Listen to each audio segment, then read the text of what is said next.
সুলাইমান নবীর যুগে তিনি যখন সুলাইমান বাদশা তিনি যখন রাজ্য পরিচালনা করতেছেন, তখন সুলাইমান আলাইহিস সালাম রে আল্লাহ একটা মুজিজা দিলেন। উনি পাখির ভাষা বুঝতেন, পাখি ওনার সঙ্গে কথা বলতো, তিনি পাখির ভাষা বুঝতেন। আল্লাহু আকবার কোন। পাখি সুলাইমান নবীর সঙ্গে কথা বলতো। আপনাদের কি খারাপ লাগবে? হযরতে সুলাইমান আলাইহিস সালাম তিনি এলাকার বাদশা। তখন হঠাৎ করে দেখা যায় ওনার এলাকার মধ্যে এক লোকের বাড়ির সামনে একটা গাছ, তো গাছের মধ্যে দেখবেন অনেক রকমের পাখি আইসা বাসা বাঁধেনি। অনেক সময় পাখির বাসায় ডিম দিয়ে পাখি বাচ্চা ফুটায়, কিন্তু আবার কোন কোন এলাকার মধ্যে দেখবেন আমরা কতলি এই টুন্না ফান্না আছে, এই যে সারাদিন গাছের তলে ঘুরে দেখবেন গাছের মধ্যে পাখির বাসা থাকলে পাখির বাচ্চা নিয়ে আসে, ডিম নিয়ে আসে, এমন লোক আছে না? খবরদার এই সমস্ত কাজ কেউ করবেন না। ওদের হ্যাঁ হ্যাঁ হ্যাঁ নগদ প্রমাণ দেখছেন নি? আসলে এই সময়টা আমরা সবাই পার করছি। হ্যাঁ হ্যাঁ দেখো এটা হ্যাঁ হ্যাঁ না, এটা আমরা হগলই। এই বয়স যখন আমাদেরও ছিল, এই কিশোর বয়সে 10-12 বছর, তখন দেখতেন গোলাল দেয়া ফাঁকা শিকার করতাম, তারপরে এই কাদা মাটি দিয়ে গলি বানাইয়া পাখির মধ্যে গিয়ে মারতাম, পাখির বাসায় উঠা পাখির বাসাগুলা এগুলা আমরা অনেক সময় বাচ্চা নিয়ে আসতাম, ডিম নিয়ে আসতাম। এটা সবার জীবনেই এই শৈশবটা আসছিল, কিশোর জীবনটা আসছিল। ভাই তখন যদি জানতাম, এটা কখনো করতাম না, কারণ এটা উচিত নয়। কারণ মানুষ যেরকম বাচ্চা জন্ম দিলে বাচ্চা দিয়ে মায়া থাকে, একটা পাখিও কিন্তু বাসার মধ্যে বাচ্চা দিলে একটা পাখিও তার বাচ্চা দিয়ে মায়া হয়। কথা কোন ঠিক না বেঠিক? যুবক ভাইয়ের আমার, গভীর মনোযোগ। সুলাইমান আলাইহিস সালামের এলাকায় একজন লোক, তার বাড়ির পাশে একটা গাছ, ওই গাছের মধ্যে পাখি আইসা বাসা বাঁধলো। পাখি যখন ডিম দিল, দেখা যায় বাড়িওয়ালা গাছ বাইয়া ওই বাসা থেকে ডিম গোলাই না প্রতিদিন খেয়ে ফেলে। এখন পাখি তো ডিম খাইলে আর বাচ্চা পড়াইতে পারে না। সে 1 দিন 2 দিন 3 দিন পরে যখন দেখে তার ডিম আর রাখতেই পারে না, এই পাখিটা গেছে সুলাইমান নবীর কাছে, গিয়ে বলতেছে, ও বাদশা সুলাইমান, আপনার কাছে একটা নালিশ নিয়ে আসলাম। আপনার এলাকায় আমি একটা গাছের মধ্যে বাসা বেঁধেছি, আমি বাসার মধ্যে ডিম দিয়েছি। যেই ব্যক্তির বাড়ির সামনে গাছটা ছিল, ওই বাড়িওয়ালা বাসা থেকে ডিমগুলা নিয়ে আসে, আনার কারণে আমি বাচ্চা ফুটাইতে পারি না, আমি বাচ্চা দিতে পারি না। আপনি এটার একটা ব্যবস্থা করুন। সুলাইমান আলাইহিস সালাম পাখিরে ডাক দিয়া বললেন, পাখি, আমি বুঝতে পেরেছি তোমার মনের মধ্যে অনেক ব্যথা। হে পাখি, আমি সুলাইমান বলতেছি, ওই ব্যক্তিকে আমি বারণ করে দেব, সে যেন তোমার বাড়ি থেকে, তোমার বাসা থেকে ডিম না নিয়ে আসে। তখন পাখি সান্ত্বনা পাইয়া পাখি তার বাসার মধ্যে চলে গেল। হযরতে সুলাইমান নবী ওই ব্যক্তিরে ডাক দিলেন, আনার পরে বললেন, এই মিয়া, তুমি যে তার পাখি বাসা থেকে ডিম আইনা যে খাও, হে তো বাচ্চা ফুটাইতে পারে না, সে তো আমার কাছে নালিশ করছে, তুমি তার বাসা থেকে বাচ্চা আইনা খাও, আজকের পর থেকে তুমি তার এই ডিম আইনা খাইও না বাসা থেকে। তখন এই লোকে বলতেছে, ঠিক আছে, আমি আর আনতাম না, আমি আর আনবো না। সুলাইমান নবীরে কইয়া গেছে ডিম আনবে না। এই কথা কইয়া যখন বাড়িতে গেছে, এখন বাড়িতে যাওয়ার পরে পাখি আবার বাসার মাঝে ডিম দিছে। এই যে বাড়িতে গেছে গিয়া গাছের দিকে তো তার নজর, কথা কোন ঠিক না বেঠিক? তার অভ্যাস পরিবর্তন করতে পারে নাই, তার নজর হলো পাখির বাসার মধ্যে। সে কি করছে, আবার গাছ বাইয়া উঠছে, উঠটা যখন ডিম দিয়ে কেলাইছে, আর কি সুলাইমান নবীর কথা মনে আছে? তো যাক, ডিম যেহেতু পাইছি তাইলে এটা সাইজ করে লাই। সে কি করছে, আর লোভ সামালতে পারে নাই, আবারও কি করছে, পাখির বাসা থেকে ডিম গুলা আইনা এই লোকে খাইয়া ফেলছে। পাখি যখন উড়ে বাসায় আসলো, আইসা দেখতেছে বাসার মাঝে ডিম নাই। তখন তো পাখির মনে আরো ব্যথা, যে আমি সুলাইমান নবীর কাছে বিচার দিলাম, এরপরেও সে আমার বাসা থেকে ডিম গুলা খাইলো। পাখি উইরা আবার আসছে সুলাইমান নবীর কাছে, ও বাদশা সুলাইমান, আপনি কেমন বিচারক? আপনি কি বিচার করলেন? আমি তো বাসার মধ্যে ডিম রাখতে পারি নাই, আপনি বারণ করার পরেও সে আবারও এই বাসা থেকে ডিমগুলা নিয়ে খেয়ে ফেলছে। সুলাইমান নবী বললেন, কি বলো? পাখি বলতেছে, হ্যাঁ আমি তো বাসার মধ্যে ডিম পাই নাই, সে ডিমগুলা নিয়ে খেয়ে ফেলছে। সুলাইমান নবী বললেন, ঠিক আছে, আমি তাকে আবারও ডাইকাই না জিজ্ঞেস করব। বন্ধুরা আমার, বাবাজিরা, সুলাইমান নবী ওই ব্যক্তিরে আবার ডাকলেন। ডাকার পরে বললেন, তোমাকে আজকে বারবার বারণ করে দিচ্ছি, তুমি তার বাসা থেকে আর ডিম আইনা খাইবা না। হুজুর আমি আগে ভুল করে লিছি। আচ্ছা আপনি যদি তখন কইছেন আমি আর এটা করতাম না, আপনি যদি কইছেন আর করতাম না। দেখা যায় এই লোকে আবার সুলাইমান নবীর সঙ্গে ওয়াদা দিয়া ওয়াদার বরখেলাফ করছে। সে যখন বাড়িতে গেছে তার নজর গাছের দিকে, হঠাৎ করে দেখা যায় আবারও পাখি বাসায় ডিম দিছে, ডিম আইনা সে খাইয়া ফেলছে। পাখি আবার আসছে সুলাইমান নবীর কাছে, আইসা কয়, হুজুর এ তো আজকেও আপনার কথা রাখছে না, ডিম তো খাইয়া লাইছে। তখন সুলাইমান নবী একটা জিনকে ডাক দিলেন। কাকে ডাক দিলেন? বন্ধুরা আমার, বাবাজিরা, সুলাইমান আলাইহিস সালাম পাখিকে সামনে রাইখা জিনকে ডাক দিলেন। জিন আসলো। আসার পরে সুলাইমান নবী ওই জিনকে বললেন, আমি তোমাকে এই কারণে ডাকছি, পাখি বাসার মধ্যে ডিম দিয়া বাচ্চা ফুটাইতে পারে না। তুমি একটা কাজ করবা, যেই ব্যক্তিটা তার বাসা থেকে ডিম নিয়ে যায়, সে যখন গাছের মধ্যে উঠতে যাইবে, তুমি গাছের উপর থেকে তাকে ধাক্কা দিয়ে ফেলে দিবে। জিনকে আদেশ করলেন সুলাইমান নবী যে হে যখন বাসার মধ্যে উঠবো, গাছের মধ্যে উঠবো, তুমি উপরের থেকে তারে আছাড় দিয়া গাছ থেকে ফেলে দিবা, যাতে আর কোনোদিন হে গাছ বাইতে না পারে, পাখির বাসা থেকে ডিম যেন নামতে পারে। আল্লাহু আকবার কোন। সুলাইমান নবীর বিচার এটা যে একদিন, দুই দিন, তিন দিন না করার পরও হে যেহেতু লোভ সামলাতে পারে না, আরেকদিন যখন উঠতে যাইব তুমি তারে গাছ থেকে ধাক্কা দিয়ে ফেলাইবা, যাতে আর গাছ বাইতে না পারে। জিন এই আদেশ পাইয়া জিন চলে গেল, পাখিকে সান্ত্বনা দিয়ে বিদায় করলেন। এবার ওই পাখি যখন বাসার মধ্যে ডিম দিল, বাচ্চা ফুটাইবার সুযোগ হইল না। দেখা যায় ওই লোকটা আবারও গাছের দিকে নজর পাইয়া সে আবার গাছ পাইয়া উঠা যখন দেখছে বাসার মাঝে ডিম, ওই ব্যক্তি আবারও ডিম, সে যখন গাছের মধ্যে উঠতে গেল, বাসার মধ্যে ডিম আছে, ডিম যখন পারতে গেল, এমনি তো জিন অপেক্ষা করতেছে, ঠিক না ঠিক, যে উঠলেই তারা আছাড় দিব। এমন সময় দেখা যায় সে গাছে উঠবে, ওই মুহূর্তে একজন ভিক্ষুক তার দরজার সামনে এসে হাত দিছে। যেই বেটা ডিম খাইয়ালায়, তার দরজার সামনে একজন ভিক্ষুক এসে হাত দিছে যে আমারে কিছু ভিক্ষা দেন। তখন ওই লোকটা ঘর থেকে কিছু ভিক্ষা ওই ভিক্ষুকরে দান করছে। দান কইরা সে গাছ বাইয়া উফরে উঠছে। উফরে উঠার পরে বাসার মাঝে যখন ডিম দেখছে, আবার ডিম আইনা খাইয়া ফেলছে। খাইয়া যখন ফেলছে, এখন তো পাখি বাসার মধ্যে আসছে, আইসা দেখতেছে তার ডিম নাই। তখন সে কইল যে সুলাইমান নবী কি বিচার করলো রে? আজকেও দেখা যায় জিন রে ডাক দেওয়ার পরও জিনেও আদেশ মানলো না। ই আদম এত ডেঞ্জারাস, সে আমার বাসা থেকে ডিম গোলা নিছে। পাখি খুব রাগান্বিত হয়ে আবার উড়ে উড়ে আসছে সুলাইমান নবীর কাছে। আইসা ডাক দিল, বাদশা সুলাইমান, একদিন, দুই দিন, তিন দিন আমি আপনার কাছে বিচার নিয়ে আসলাম, আপনি এমন বিচার করলেন, এই ব্যক্তিটা আপনার কোনো আদেশ পালন করল না। আমি আজকেও বাসার মধ্যে ডিম দিয়েছি, কিন্তু আমার ডিমটা রাখতে পারি নাই, ওই ব্যক্তিটা বাসা থেকে ডিম নিয়ে খেয়ে ফেলছে। সুলাইমান নবী তিনিও একটু রাগান্বিত হইয়া ওই জিনকে ডাক দিলেন। ডাক দেওয়ার সঙ্গে সঙ্গে জিন সুলাইমান নবীর কাছে আসলো। সুলাইমান নবী জিনরে রাগান্বিত হয়ে বলতেছেন, তোমারে আদেশ করলাম কি তুমি করলা কি?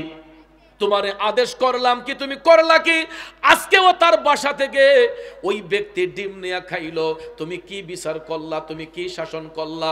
আমি তোমারে আদেশ করলাম কি তুমি করলা কি?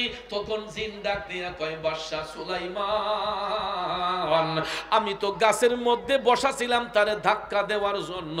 ওই ব্যক্তি যখন গাছে ওঠার সিদ্ধান্ত নিছে, ওই মুহূর্তে তার দরজার সামনে একজন ভিক্ষুক আইসা হাজির হইছে।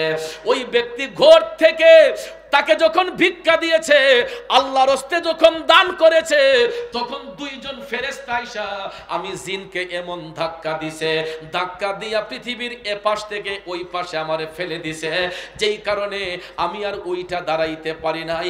তখন ওই ব্যক্তি বাসা থেকে ডিম গোলাই না খাইছে। আল্লাহু আকবার কইতেন না? আরো জোরে কোন আল্লাহু আকবার। তখন ওই ব্যক্তিটাকে সুলাইমান নবী ডাক দিলেন, যে ডিম খাইলো। তখন সুলাইমান নবী ডাক দিয়া বললেন, মিয়া আজকা তো তোমার এমন অবস্থাই লইলে, তুমি তো তোমার জিন্দেগি বরবাদ হইলইলে। আমি জিনকে আদেশ করছিলাম তোমার আসার দিয়া তোমার কোমরটা ভাঙ্গে দিত, কিন্তু তোমার নসিব বড় ভালো, তুমি গাছে উঠার সময় তোমার দরজার সামনে ভিক্ষুক আসছিল, ভিক্ষুক আসছিল। এখন তো এই লোক অবাক হয়ে গেছে যে আমার দরজার সামনে ভিক্ষুক আসলো, এটা সুলাইমান নবী জানলো কেমনে? ঠিক না বেঠে? উনি তো দেখে নাই, উনি জানলো কেমনে? তাহলে তো ঘটনা সত্যি। আসলে তো আমার দরজার সামনে ভিক্ষুক আসছিল। তখন ভাইয়ার আমার ওই ব্যক্তি সুলাইমান নবীর কথা শুনতেছে যে সত্যি সত্যি তো আমার দরজার সামনে ভিখারি আসছিল। সুলাইমান নবী কয়, তুমি আল্লাহর পথে ওই ভিক্ষুককে দান করার কারণে দুইজন ফেরেশতা এসে ওই জিন্দে ধাক্কা দিয়া পৃথিবীর এক প্রান্ত থেকে আরেক প্রান্তে ফেলে দিয়েছে। আর না হলে তুমি যে তার বাসা থেকে ডিম আনো, আমি জিনকে আদেশ দিয়েছিলাম তোমার গাছের উপর থেকে ধাক্কা দিয়া ফালাইতে। তখন ভাইয়ার আমার এই দানের কারণে ওই ব্যক্তি যখন বেঁচে গেল, তখন সুলাইমান নবী যখন এই কথা বললেন, ওই ভদ্রলোক সুলাইমান নবীর কদমের মধ্যে পইরা কয়, হুজুর আপনি আল্লাহর পয়গাম্বর, সত্যি যদি আপনার কথা এরকম হয়ে থাকে, আমি ওয়াদা করতেছি হুজুর, আল্লাহর পথে দান করার কারণে আল্লাহ যেহেতু আমার এমন বড় বিপদ থেকে বাঁচাইলো, তাইলে আমি আজকের পর থেকে কোনোদিন কোনো পাখির বাসা থেকে আর কোনোদিন ডিম আইনা খাইব না। আরো জোরে কন্যা সুবহানাল্লাহ। তাইলে দেখেন ভাইয়ার আমার, সে একাধারে কয়টা অপরাধ করলো? সুলাইমান নবী দুইবার বললেন, শুনে নাই। তৃতীয়বার তিনি জিনকে আদেশ করলেন, তখনও শুনে নাই। চতুর্থবারের বেলায় যখন এই ঘটনা ঘটলো, তখন ভাইয়ার আমার এই ব্যক্তি কয়, আমি এতগুলো অপরাধ করলাম, তারপরও আল্লাহর পথে দান করার কারণে, আল্লাহর পথে খরচ করার কারণে এত বড় বিপদ থেকে আমাকে আল্লাহ বাঁচাইলো। তখন সে ওয়াদা করতেছে যে আমি আজকের পর থেকে আর কোনোদিন কোনো পাখির বাসা থেকে ডিম আইনা খাইব না, এবং আজকের পর থেকে কোনো মানুষের মনে আমি কষ্ট দেব না। চিল্লাইয়া কন্যা সুবহানাল্লাহ।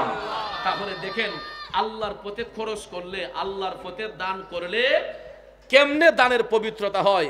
আল্লাহর পথে দান করলে সম্পদ পবিত্র হয়, আল্লাহর পথে খরচ করলে আত্মা শুদ্ধ হয়, আল্লাহর পথে খরচ করলে বিপদ আপদ থেকে আল্লাহ মুক্ত করে, আল্লাহর পথে খরচ করলে আল্লাহ রাব্বুল আলামিন ওই ব্যক্তির দ্বিগুণ সম্পদ দান করে। কিন্তু আজকাল দেখা যায় আল্লাহর পথে খরচ করতে গেলে আমরা হিমশিমে পড়ে যাই, কয় হুজুররা কত কথা কয়। ঠিক না ঠিক? তখন দোষ হয় হুজুরের। আসলে হুজুররা নিজের ব্যক্তি স্বার্থে কথা বলে না, হুজুররা কোরআন সুন্নাহ ভিত্তিক কথা বলে। ঠিক কিনা বলুন ভাইয়ার আমার, বন্ধুরা আমার। তবে একটা জিনিস, এই নবীনগর কসবা বাঞ্ছারামপুর এলাকায় আমি একটা জিনিস দেখেছি, যে আপনাদের এলাকার মানুষগুলা দানের প্রতি এত উদ্বুদ্ধ। প্রত্যেকটা মাহফিলে গেলে আমাকে যদি কিছু সহযোগিতার জন্য বলা হয় যে হুজুর একটা সহযোগিতার হাত বাড়ান, তখন আমি দেখতে পাই যে এই এলাকার মানুষগুলা তাদের দানের হাতকে এত প্রসারিত করেছে। গত রাতে আমি প্রোগ্রাম করেছিলাম নবীনগর এই আপনার নাসিরাবাদ গ্রামে, সেখানে কবরস্থানের উন্নয়নের জন্য আমাকে বলা হয়েছিল। তখন আমি সহযোগিতার হাত বাড়াইলাম। আপনাদের চাইতে অর্ধেক মানুষ হবে, ঠিক না? আপনাদের চাইতে অর্ধেক মানুষ হবে। এরপরও ওই ভদ্রলোকরা কবরস্থানের জন্য প্রায় 5 লক্ষ টাকা সামথিং, 4 লাখ 4.5 লাখের উপরে 5 লক্ষ টাকা কাছাকাছি তারা এই অল্প মানুষ কবরস্থানের জন্য দান করে ফেলছে। আমি বলি একটা, এরা কয় আরেকটা। যদি কই 10 মারে 20, যদি কই 20 মারে 40, মারে 50। তখন আমি দেখলাম যে আসলে এরা আসল ঘরকে সুন্দর করার জন্য, কবর তো প্রত্যেকটা মানুষের আসল ঘর, ঠিক না ঠিক? দুনিয়ার এই দালান কোটা আমার আপনার আপন ঘর নয়। দুনিয়ার জমিনে বিল্ডিং এর অভাব নাই, বাড়ি গাড়ির অভাব নাই। খোদাই না করো, এখন প্যান্ডেলে যদি আমার আপনার মরণ হয়, আমার আপনার লাশটা কিন্তু ঘরের মধ্যে নিয়ে বক্স পালঙ্গের উপর রাখা হবে না। এই জায়গায় যদি এখনো আমরা মরে যাই, আমার আপনার লাশটা কিন্তু কোনো এসি রুমের ভিতরে নিয়ে রাখা হবে না, আমার আপনার লাশটা কিন্তু কোনো জাজিমের উপর রাখা হবে না, কোনো ম্যাট্রিক্সের উপর রাখা হবে না। আপন কলিজার টুকরা সন্তান হলেও দেখবেন বাবার লাশটা নিয়া ঘরের মধ্যে বারান্দায় অথবা ঘরের একটা রুমের মধ্যে নিচে একটা চাটি বিছায়া এই শুকনা পাক্কার উপরে এই মৃতদেহটারে শোয়া রাখে। এও কোনো বালিশ নাই, কোনো কম্বল নাই। এ বন্ধু, দেহ থেকে যখন প্রাণটা বের হইয়া যায় আর বডির কোনো মূল্য নাই। এই বডিটা একদিন, 2 দিন, 3 দিন যদি জমিনে রাখা হয় আস্তে আস্তে ফুলে যায়, পচন ধরে যায়। রুহুটা দেহের মধ্যে থাকার কারণে হাত নাড়াই, পাও নাড়াই, শক্তি দেখাই। কথা বলেন ঠিক না বিঠে? এই জন্য যুবক, মৃত্যু যদি হয়ে যায় সাদা মার্কিন কাপড় দিয়ে আমাকে আপনাকে পেঁচাইয়া দেখবেন, আর বক্স পালঙ্গে রাখা হয় না, আর আমাদেরকে কোনো জাজিমুলা রুমের মধ্যে রাখা হয় না, আমাদেরকে একটা স্টেশনের মধ্যে নেওয়া হয়। এই স্টেশনটার নাম কি? এমন একটা পার্কিং থেকে গাড়িটা আনা হয়। ওই পার্কিংটা হলো এলাকার মসজিদের মধ্যে বারান্দায়। যেই গাড়ি দিয়ে আমাদেরকে আপন দেশে পাঠানো হয়, এই গাড়িটার পার্কিং করা থাকে মসজিদের বারান্দার মধ্যে। এই গাড়িটার 4টা পা আছে, এটা ইঞ্জিন চালিত নয়, এটা 4 জন মানুষ দিয়ে চালানো হয়। 4টা পা থাকে। এটা এত বড় বেশি স্টেশন, এত বড় কোনো গাড়িও নয়। গাড়িটার লম্বা সর্বোচ্চ 4 থেকে 5 হাত, পাশনাটা হয় 1.5 থেকে 2 হাত। কথা কোন ঠিক কিনা? 4 জন ড্রাইভার ওই গাড়িটা যখন চালাইতে যায়, পাও দিয়ে হাইটা দোয়া কলমা পইরা পইরা যখন স্টেশনে নিয়ে যায়, গাড়িটাকে পার্কিং করার পরে দেখবেন 3 জন ভদ্রলোক কবরের মধ্যে নামে। হতে পারে স্বজন, আর না হলে তার নিকটতম আত্মীয়। তখন দেখবেন 3 জন নাইমা কবরের মধ্যে। উপর থেকে যখন লাশটা দেওয়া হয়, প্রত্যেকটা মানুষের মুখ দিয়ে একটা কথাই বের হয়, বিসমিল্লাহি ওয়া আলা মিল্লাতি রাসূলিল্লাহ। কথা কোন ঠিক কিনা? তখন কোনো দলের দোহাই দেওয়া হয় না, গোষ্ঠীর দোহাই দেওয়া হয় না, কোনো ব্যক্তির দোহাই দেওয়া হয় না, একমাত্র আমার দয়াল নবীর দোহাই দেওয়া হয়। বিসমিল্লাহি ওয়া আলা মিল্লাতি রাসূলিল্লাহ বলে সাদা মার্কিন কাপড় পরাইয়া গো আমাকে আপনাকে এই কবরের মধ্যে শোয়াইয়া দেওয়া হয়। কোথায় গেল সম্পদ, কোথায় গেল বাড়ি, কোথায় গেল নারী, কোথায় গেল গাড়ি? এ বন্ধু, এই জন্য কবি বলেছেন, নারী বাড়ি যশ খ্যাতির নাই রে কামনা, নবীর জিয়ারতে যাব সোনার মদিনা, সেই জায়গাটার নাম হলো সোনার মদিনা। আহা, সেই জায়গাটার নাম হলো সোনার মদিনা। নারী বাড়ি গাড়ি নিয়ে দুনিয়া পাগল, যশ খেতের বাড়াবাড়ি চলছে অনর্গল। নারী বাড়ি যশ খেতির নাই রে কামনা, নবীর জিয়ারতে যাব মনের বাসনা, সেই বাসনা পূর্ণ হবে দেখলে মদিনা, সেই বাসনা পূর্ণ হবে দেখলে মদিনা। আমরা যাব মদিনা, দেখব সোনার মদিনা, সেই জায়গাটার নাম হলো সোনার মদিনা। খারাপ লাগছে আমার বাবাজিরা। ও বন্ধু, বন্ধু রে, দুনিয়ার নারী বাড়ি গাড়ি অর্থ সম্পদ কিছুই আমার আপনার আপন না। আমার আপনার আপন হলো সেই 3.5 হাত কবরের মাটির বিছানা। ওই বিছানার মধ্যে কত বছর থাকতে হবে, কতদিন থাকতে হবে, এর নির্দিষ্ট কোনো গ্যারান্টি পৃথিবীর কোনো মুফতি সাহেব, মুহাদ্দিস সাহেব দিতে পারবে না। এই জন্য কবি বলেছেন, এই পৃথিবী যেমন আছে তেমনি ঠিকই রবে, সুন্দর ওই পৃথিবী ছেড়ে একদিন চলে যেতে হবে রে মন, চলে যেতে হবে। কথা বলেন ঠিক কিনা? দুনিয়াটা কারোর জন্য চিরস্থায়ী নয়। এই দুনিয়া ছেড়ে আমরা সবাই একদিন চলে যাব। যাবার আগে সব কিছু ধ্বংস হয়ে যাবে, কিন্তু 3টা জিনিস কোনোদিন ধ্বংস হয় না। এর মধ্যে সর্বপ্রথম এটা হলো নেক আমল, আরেকটা হলো সদকায়ে জারিয়া যারা আল্লাহর পথে দান করে, আরেকটা হলো যারা এতিমের প্রতি সদয় হয়। এই তিনটা আমলের দরজা মানুষ দুনিয়া ছেড়ে চলে গেলেও এই আমলের দরজা বন্ধ হয় না। এই জন্য ভাইয়ের আমার, সম্পদ আল্লাহর দেওয়া পবিত্র আমানত। এটা হয়তো কিছুদিন আমার আপনার হাতে থাকবে, আবার কিছুদিন পরে দেখবেন এটা হাতছাড়া হয়ে যায়। অনেকে 2 তলা 4 তলা 5 তলা বাড়ি মালিক হয়েছিল, দায়িত্ব পেয়েছিল, হঠাৎ করে দেখা যায় যে কোনো একটা বড় ধরনের বিপদ নামে একটা উসিলা, এই বিপদে পইরা দেখা যায় 5 তলা বাড়িটা বিক্রি কইরা একদম নিঃস্ব হয়ে গেছে। আসেনি এমন? লোকেরা কই কিও আপনার নাও তো বড় বাড়ি আছে, বাইরে আমার কপালে এটা করছে। আসলে কপালে নাই, করছে কে? এটা আমার আল্লাহ করছে, কারণ তার নসিবে এটা ছিল। আল্লাহ তার রাজত্ব দিয়েছে, আবার আল্লাহ চাইলে রাজত্ব কেড়ে নিয়েছে। কথা কোন ঠিক কিনা?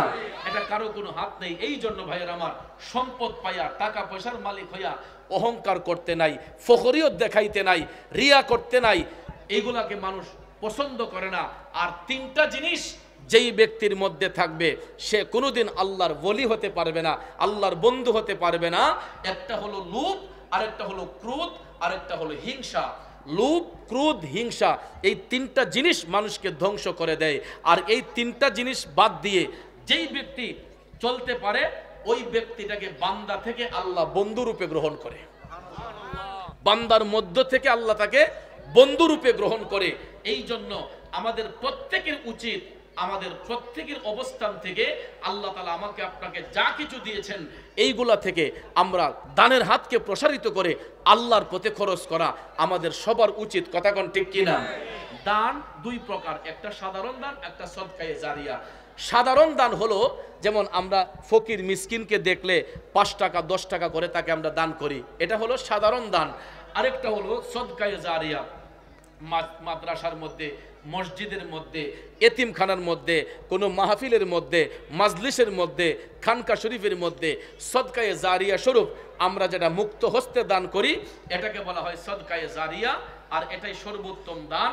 আর এটা এবিলিটিওয়ালা মানুষ যারা, সামর্থ্যবান ব্যক্তি যারা, এরা এই দানের উসিলায় তাদের সম্পদকে পবিত্র করে, সম্পদটা সুন্দর হয়। তো এই জন্য ভাইয়ার আমার, বন্ধুরা আমার, আমি দেখেছি এই সমাজের মধ্যে এমন কিছু কিছু ধনবান ব্যক্তি আছে, সম্পদ পায়া অনেকে দেখছি মাদ্রাসা দিছে, এতিমখানা দিছে, আছে না? ব্যক্তিগত তহবিল থেকে এতিমদের সেবা করতেছে। তো এটা ভালো কাজ, এটা উত্তম কাজ। তো আমরা ভালো কাজে অংশগ্রহণ করা দরকার আছে না নাই? কথা বলেন, আছে না নাই? কিন্তু আমরা ভালো কাজ কিভাবে করব? আমরা আছি শুধু একজন আরেকজনকে নিয়ে গীবত করা, একজন আরেকজনকে নিয়ে হিংসা করা, একজন আরেকজনকে নিয়ে মন্দচারী করা। এটা হলো সমাজের কিছু কিছু বখিলদের কাজ। কথা কোন ঠিক না ঠিক? আরে ভাই, ক্লাস 2তে পড়েছিলাম, 2তে একটা হাদিস শরীফ পড়েছিলাম। এক ব্যক্তি রাসূল করিম সাল্লাল্লাহু আলাইহি ওয়াসাল্লামের কাছে গিয়ে বলে, ইয়া রাসূলুল্লাহ, আমাকে ওই ব্যক্তিটা অমুকের ঘরে অমুক বলছে, আমাকে গালি দিয়েছে, আমার বাবাকে তুলে গালি দিয়েছে। তখন রাসূল মুস্কি হাসলেন, সুবহানাল্লাহ কোন। উম্মতকে সান্ত্বনা দিয়ে রাসূল বললেন, হে আমার উম্মত, সে তো তোমার বাবাকে গালি দেয় নাই, সে তার বাবাকে গালি দিয়েছে।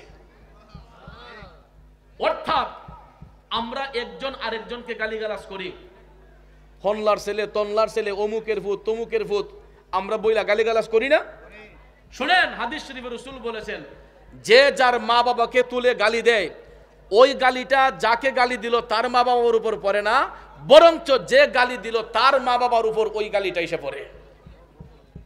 তাইলে বলুন, আমরা এক ভাই আরেক ভাইয়ের মন্দচারী করতে পারি না? করতে পারি।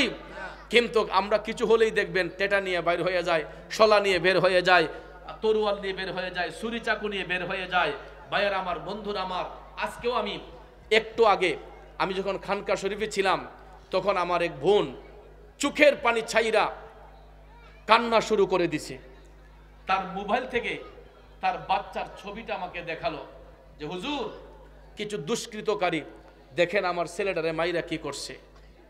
আমার মাইনু ভাইয়ের বাগিনা, মেইকার মাইনু ভাইয়ের বাগিনা একটা ছেলে, তার নামটা আমি ভুলে গেছি, হ্যাঁ, রাহিম, রাহিম নামে একটা ছেলে, রাহিম নামে ইসমাইল মিয়ার ছেলে। চিন্তা করেন, একটা তরুণ ছেলে, তরুণ যুবক, তার চেহারাটা দেখলাম ফুটফুটে সুন্দর একটা মানে ছেলে, তরুণ একটা যুবক। হয়তো বন্ধু বান্ধবের মধ্যে ঝগড়া হয়ে আর না হলে শত্রুতার জের ধরে কোনো কিছুর জের ধরে মানুষ হইয়া মানুষকে কিভাবে মানুষ হত্যা করে আমার সবচেয়ে বেশি কষ্ট লাগে। এবং আজকেও আমি গাড়িতে বসে আমি যখন এই ফেসবুক ওপেন করলাম, হঠাৎ করে দেখলাম ঢাকা একটা কলেজের মধ্যে, মোল্লা কলেজ না কি কলেজ, মোল্লা কলেজ, মাহবুবুর রহমান মোল্লা কলেজ, ঢাকা রাজধানীতে একটা যাত্রাবাড়িতে এটা কিছু কিছু স্টুডেন্ট নামের কলঙ্কিত স্টুডেন্ট নামের কিছু কিছু কলঙ্কিত স্টুডেন্ট, এরা মনুষ্যত্ববোধ হারিয়ে এরা হিংস্র জানোয়ারের মতো আরেকটা স্টুডেন্টকে এরা মারপিট করে। ভাইয়ার আমার, কোনোদিন মানুষ পশুকেও এভাবে মারবে না। যারা এই ভিডিওটা দেখেছেন, আমি আমার মোবাইলে দেখে আমার ঝরঝর করে চোখের পানি ছেড়ে আমি কান্না করেছি। একটা সুন্দর একটা যুবক নিরুপায় হয়ে আঘাতগুলা সহ্য করতেছে, প্রায় 9 জন ছেলেকে এরকম ভাবে লাঠিসোঁটা দিয়ে ওপেনলি বাইরিয়ে তাদেরকে আঘাত করে তাদেরকে হত্যা করা হয়েছে। আমি আমার বিবেক নাড়া দেয় যে কোনো সভ্য সমাজের মধ্যে এরকম ঘৃণিত কাজ যারা করতে পারে, সমাজের মানুষ এদেরকে প্রশ্রয় দিয়ে রাখে কিভাবে, আমার বিবেকের মধ্যে নাড়া দেয়। এরকম কাজ যেন বাংলার কোনো জায়গায়, পৃথিবীর কোনো জায়গায় যেন এই সমস্ত ঘৃণিত কাজ যেন না হয়। যারা এই মাহবুবুর রহমান মোল্লা কলেজে এই নৃশংস কাজ যারা করেছে, আমি তাদের দৃষ্টান্তমূলক শাস্তির দাবি জানাচ্ছি।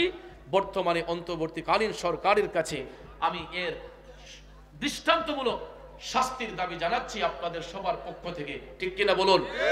কারণ এরা একজন আরেকজনকে আঘাত করে এক একটা মায়ের বুক খালি করেছে, এক একটা মায়ের বুক খালি করেছে।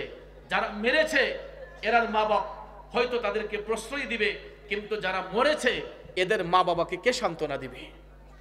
তারা তো সন্তান হারা, বেদনায় ছটফট করতেছে। যেমন আজকে একটা মাকে আমি দেখলাম, রাহিমের আম্মাকে, সে পাখির মতো মাটা ছটফট করতেছে তার বাচ্চার জন্য। কারণ অনেক বাবা মা মনে করে আমার সন্তান আমাকে কাফন দাফন করবে, কিন্তু আজকে দেখেন বাবা নিজের হাতে, ইসমাইল মিয়া নিজের কাঁধে করে এই খাটিয়াটা তার সন্তানকে নিয়ে কবরে শোয়াইছে। শুধু সন্তানের কাঁধেই পিতার লাশ হয় না, অনেক সময় পিতার কাঁধেও সন্তানের লাশ বহন করতে হয়। একমাত্র সন্তান, একটা বাচ্চাকে লালন পালন করতে কত যে পরিশ্রম হয়, যেই বাবা সন্তান জন্ম দেয় সেই বাবা জানে। একটা বাচ্চাকে মানুষ করতে কতটুকু শ্রম দিতে হয়, একটা মা যেই মার পেটে সন্তান ধারণ করে ওই মা বুঝতে পারে। এই জন্য যারা এই নৃশংস ঘটনা করেছে এদের আমি শাস্তির দাবি জানাচ্ছি। কারণ নবীনগর এটা নবীর শহর, এই পবিত্র নবীর শহরে কোনো ঘৃণিত কাজ আমরা প্রশ্রয় দিতে পারি না। কারণ নবীনগর একটা পবিত্র জায়গা, কথা কোন ঠিক না বেঠিক? নবীনগরের মানুষের মধ্যে আছে শালীনতা, নমনীয়তা, ভদ্রতা, এবং নবীনগরের মধ্যে জ্ঞানী গুণী শিক্ষিত মানুষ চতুর্দিকে বিচরণ করতেছে। এবং নবীনগরের অনেক অধিকাংশ মানুষ, আমি যখন সৌদি আরবে গিয়েছি জিজ্ঞেস করি বাড়ি কোথায়, তো হুজুর ব্রাহ্মণবাড়িয়া নবীনগর উপজেলা। হয়তো এটা পূর্বপাড়া, এটা পূর্ব এলাকা, পশ্চিম এলাকা, উত্তর এলাকা, দক্ষিণ এলাকা, একটা না একটা হইতেই পারে। কিন্তু আমি যতটা স্টেটে গেলাম, সৌদি আরবে আবা গেলাম, আল কাসিম গেলাম, দাম্মাম গেলাম, হাইল গেলাম, রিয়াদে গেছি, জিদ্দা গেছি, মক্কা শরীফ, মদিনা শরীফে, অনেক জায়গায় আমি সফর করলাম। প্রায় জায়গার মধ্যে অনেক হোটেল রেস্তোরাঁয়, অনেক এই পেট্রোল পাম্পের মধ্যে গেলেই দেখা যায় বাড়ি কোথায়, হুজুর ব্রাহ্মণবাড়িয়া। ব্রাহ্মণবাড়িয়া কোথায়, হুজুর নবীনগর। হুজুর আমার চিনেন না, আমি তো অমুক গ্রামের অমুকের ছেলে। অনেক যুবক আমাকে চিনে, কারণ আমার লাইফে, স্টুডেন্ট লাইফের পরে কর্মজীবনে যখন আসলাম, তখন আমি ম্যাক্সিমাম মাহফিল এই নবীনগর উপজেলায়, বিশেষ করে পশ্চিম এলাকায়, আপনাদের প্রপার সহ পশ্চিম এলাকায় এমন কোনো গ্রাম নাই যেখানে সুন্নি আছে। সুন্নি গ্রাম যেগুলা নবীর প্রেমিক আছে, এই প্রত্যেকটা গ্রামে আমি চৌধুরী বিচরণ করেছি, আমার গিয়েছি। এটা আমার এই অনন্ত আনন্দ লাগে, এবং আমি এই এলাকাগুলোতে সফর করা পছন্দ করি, কারণ বাংলাদেশের বিভিন্ন জায়গায় আমি সফর করি, কিন্তু নবীনগরের মতো শান্তি কোনো জায়গার মধ্যে পাই না। নবীনগরের মানুষের মধ্যে আন্তরিকতা, নমনীয়তা, ভালোবাসা এমনভাবে আমাকে মুগ্ধ করেছে। আমি প্রায় জায়গায় গেলে নবীনগর নিয়ে গর্ব করি যে নবীনগরের মানুষ আমাকেও ভালোবাসে, আমিও আপনাদেরকে অন্তর থেকে শ্রদ্ধা করি, স্নেহ করি, মহব্বত করি। এই মহব্বতের দাবিতে নবীনগর যখন আসি তখন আমি মনে করি এটা আমার বাড়ি ঘর, আমার নিজের মতো করে আমি চলাফেরা করি, আমার কোনো সিকিউরিটি লাগে না। আমাকে রিসিভ করে আনেন, কিন্তু অন্য জায়গায় গেলে ঠিকই বলি আমাকে লিফট দিয়ে নিতে হবে, মোটরসাইকেল লিফট দিয়ে আমাকে নিতে হবে। 15টা 20টা 50টা মোটরসাইকেল নিয়ে পোলাপানা এসে আমাকে রিসিভ করে নিয়ে যায়, আবার আমাকে বিদায় দিয়ে আসে। কিন্তু নবীনগরে আসলে আমি আমার একজনও সিকিউরিটির প্রয়োজন আছে বলে মনে করি না। কারণ আমি কাকে সিকিউরিটি মনে করব? কারণ প্রত্যেকটা মানুষই তো আমার সিকিউরিটি, আমার প্রত্যেকটা মানুষই আমার আপনজন। তাইলে এখানে আমার সিকিউরিটির প্রয়োজন আমি মনে করি না। কিন্তু এরপরেও ভাইয়ার আমার দুশ্মনের রাসূল চতুর্দিকে বিচরণ করে, ঠিক না? কারণ ভাইয়ার আমার মক্কা শরীফে আমার দয়াল নবী শুভাগমন করেছেন, আমার দয়াল নবীরও কিন্তু পিছনে মন্তব্য করেছে, শত্রু ছিল, কথা কোন ঠিক না বেঠি? আর আমি তো ওই নবীর একটা নাখামদান নাচিস, একটা নগণ্য গোলাম মাত্র। ভাইয়ার আমার পিছনে যে বদনাম থাকবে না এটা হইতে পারে না, অবশ্যই থাকবে। আমার পিছনে বদনামের অভাব নাই, আবার আমার ভালোবাসার মানুষের অভাব নাই। এটাকে আমি সাধুবাদ জানাই। যারা বদনাম করে তাদেরকে সাধুবাদ জানাই, যারা আমাকে স্নেহ করে তাদেরকে আমি শ্রদ্ধা জানাই। কারণ যারা আমাকে বদনাম করে, বদনাম করার কারণে আমার আমলে যে গুনাহটা আছে এটারে আল্লাহ মোচন করে দিতেছে, কথা কোন ঠিক না বেঠিক? আর এটা রাসূলের হাদিস, একটা মানুষকে যদি সবাই ভালো বলে তাহলে ওই লোকটা ভালো না, সে 1 নম্বর মুনাফিক। জিগান আলেমুল আমাকে এখানে জিজ্ঞেস করে দেখেন, এটা হাদিস শরীফের কথা। রাসূল বলেছেন একটা মানুষকে যখন সবাই ভালো বলে সে 1 নম্বর মুনাফিক। কারণ একটা মানুষ সবার কাছে জনপ্রিয় হতে পারে না। একটা মানুষ 5 জনের কাছে ভালো হলে আরো 3 জনের কাছে খারাপ হবে। আর এই ভালো মন্দের ভিতরেই মনুষ্যত্ব যাচাই হয়, মানুষ যাচাই হয়, কথা বলেন ঠিক না ঠিক? এই জন্য ভাইয়ের আমার, বন্ধুরা আমার, তাই বলে আমরা খারাপ কাজ করব না, অন্যায় কাজ করব না, ঘৃণিত কাজ করব না। সব সময় সমাজে ভালো কাজে অংশগ্রহণ করব, অসৎ কাজ থেকে আমরা দূরে থাকব। আর বিশেষ করে এই নবীনগরের মানুষ এরা নবী প্রেমিক, অলি প্রেমিক। কিন্তু কিছু কিছু মানুষ এখন দেখা যায় বদ আকীদা নিয়ে আলেম ওলামাদের থেকে দূরে থাকে, পীর মাশায়েখ থেকে দূরে থাকে। এটা মনে রাখবেন, এই নবীনগরে ইসলাম প্রসারিত হয়েছে আল্লাহর ওলিদের মাধ্যমে। শুধু নবীনগর নয়, বাংলার আনাচে গানাচে ইসলাম প্রসারিত হয়েছে আল্লাহর ওলিদের মাধ্যমে। ওলির দেশে থাইকা যারা ওলি আল্লাহকে নিয়ে মন্তব্য করে, ছিনিমিনি করে, আল্লাহ পাক ছাড় দেয়, কাউকে ছেড়ে দিবে না। মনে রাখবেন, আল্লাহর মার কিন্তু ধীরে ধীরে হয়, ঠিক কিনা বলেন? যে যেই ষড়যন্ত্র করবে ইসলাম নিয়ে, আল্লাহর ওলিদের মাজার শরীফ নিয়ে, মনে রাখবেন ধ্বংস আল্লাহর পক্ষ থেকে আসবে।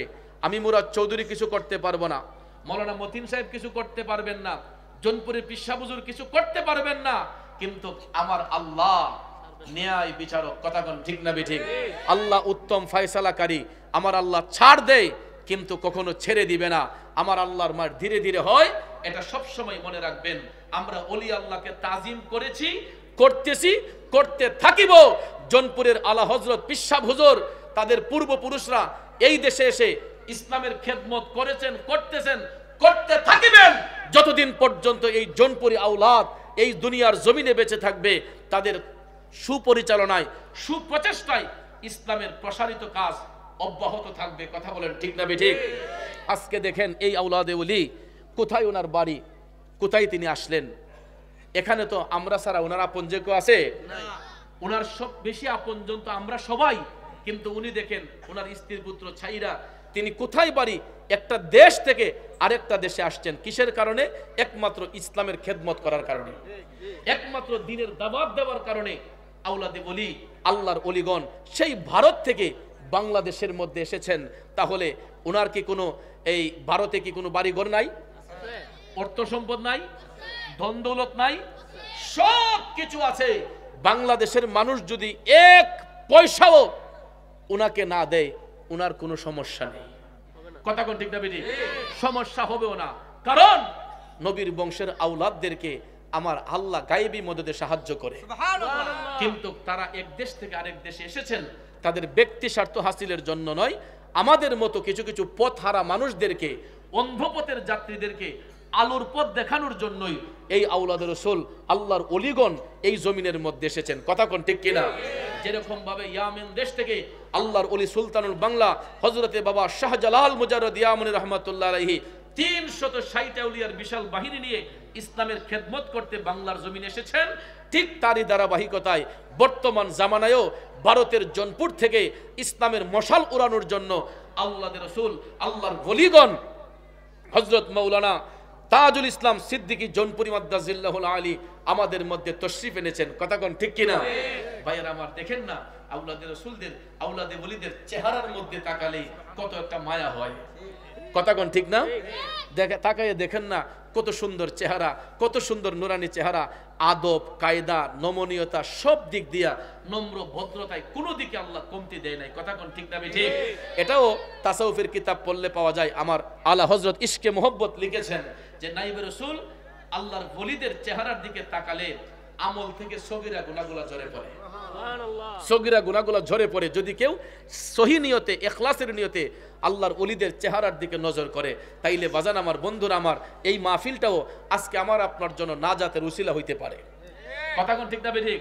আমার আপনার ভুলের ক্ষমা পাওয়ার জন্য একটা উত্তম ব্যবস্থা, যেহেতু আওলাদ রাসূল আমাদেরকে নিয়ে দোয়া করবেন, এই খাতিরে আল্লাহ তাআলা আমার আপনার মনের নেক বাসনা পূর্ণ করতে পারে কি পারে না।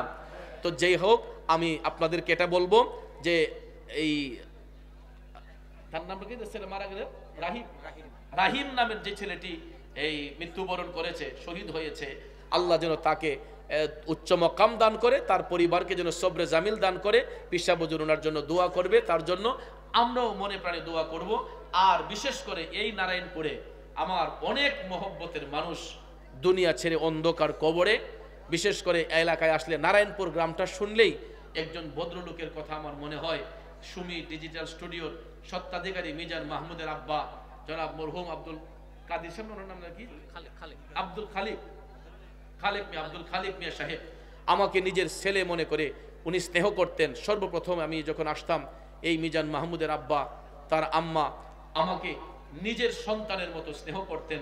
মিজান মিয়ার আম্মাও তো অসুস্থ, হ্যাঁ, বার্ধক্য, আল্লাহ যেন ওনার বান্দিকে পরিপূর্ণ শেফা দান করেন। আর সবাই, এবং আজকের মাহফিলের যিনি সভাপতি সাহেব, উনিও অসুস্থতার কারণে আমাদের মধ্যে আসতে পারেন নাই। জনাব আলহাজ মোহাম্মদ শহীদুল হক আমাদের মানিক স্যার, অত্যন্ত সভাসুন্দর একজন মানুষ, প্রিয় মানুষ, আজকে শারীরিক অসুস্থতার কারণে স্যারও আমাদের মধ্যে আসতে পারেন নাই। আল্লাহ যেন ওনার সুস্বাস্থ্যতা দান করেন। আর আমার শ্রদ্ধ বড় ভাই, নিরহংকার নিরলস একটা মানুষ, হযরত মাওলানা এম এ মতিন সাহেব, আমার অত্যন্ত শ্রদ্ধাভাজন মানুষ। আমি দেখেছি নবীনগরে আসলে অনেক আলেম ওলামা, একটা মাদ্রাসার সুপারিনটেন্ডেন্ট প্রধান হওয়ার পরেও যার মধ্যে কোনো রিয়া ফখরিয়ত অহংকার নাই, যেখানেই দেখা হয় মুরাদ ভাই বলে, আমি ওনার ছোট ভাই, তারপর উনি আমাকে মুরাদ ভাই কেমন আছেন, আমার একটা সম্মান ইজ্জত করেন। আল্লাহ যেন আমার ভাই হযরত মাওলানা এম এ মতিন সাহেব সহ ওনার পরিবার ছেলেমেয়ের হায়াতে বরকত দান করে। আমার আরেক স্যার জনাব মুস্তাফিজুর রহমান সাহেব, আমাদের আজকের নিবেদক, ওনার জন্য হায়াতে বরকত দান করে। বিশেষ করে আমার মহসিন ভাই, মুতালিম ভাই, মাইনু ভাই, এরা আমার এত মহব্বত করে, শ্রদ্ধা করে, এটা আমি বইলা প্রকাশ করতে পারবো না। আর এই ভালোবাসা নিয়ে চলতেছি ফিরতেছি, সবসময় দোয়া করি এই মহব্বত যেন সবসময় জারি থাকে। আরেকটা লোকের শ্রদ্ধা করে স্মরণ করছি, গত বছরও আমার সঙ্গে এই ময়দানে ছিলেন হযরত মাওলানা মুফতি তৈয়বুর রহমান জিহাদি রহমাতুল্লাহ আলাইহি। আমাদের একটা সুন্নি জামাতের একটা উজ্জ্বল নক্ষত্র ছিল এই তৈয়বুর রহমান জিহাদি ভাইয়ের সঙ্গে অনেক জায়গায় আমি মাহফিল করেছি নবীনগরে, যার মধ্যে শালীনতা, নমনীয়তা, ভদ্রতায় কোনো দিকে কমতি ছিল না। আজকে সেই আল্লাহর প্রিয় বান্দা আল্লাহর ডাকে সাড়া দিয়ে তিনি পরপারে গিয়েছেন। আল্লাহ যেন ওনাকেও যেন জান্নাতবাসী করে, সবাই বলে আমিন। তাছাড়াও এই গুরুস্থানে আমাদের অনেক কবরবাসীরা শুয়ে আছেন, সবার আত্মার মাগফিরাত কামনা করছি। আর আমার আরেকটা প্রোগ্রাম আছে আপনাদের এই নারায়ণপুরে, এটা মনে হয় সম্ভবত দক্ষিণ পাড়া কবরস্থান সংলগ্ন, ডিসেম্বরের 10 তারিখ 10 ডিসেম্বর, সেখানে আমাদের আরেকজন আউলাদে বলি সাজ্জাদানুসিন আপনার হযরত মাওলানা মুফতি নাজিরুল আমিন রেজভী সুন্নাল কাদরি সাহেব, তিনি শুভাগমন করবেন। আমি পোস্টারটা আমার নজরে পড়েছে, তো অত্যন্ত মহাক্কের এবং মাহরুম একজন আলেম, বাহরুম একজন আলেম, ওনার জন্য সবাই দোয়া করবেন। আল্লাহ যেন ওনার হুজুরের দরজাত বুলন্দ করে, সবাই এই মাহফিলে থাকবেন, জ্ঞান গর্ব আলোচনা শুনবেন।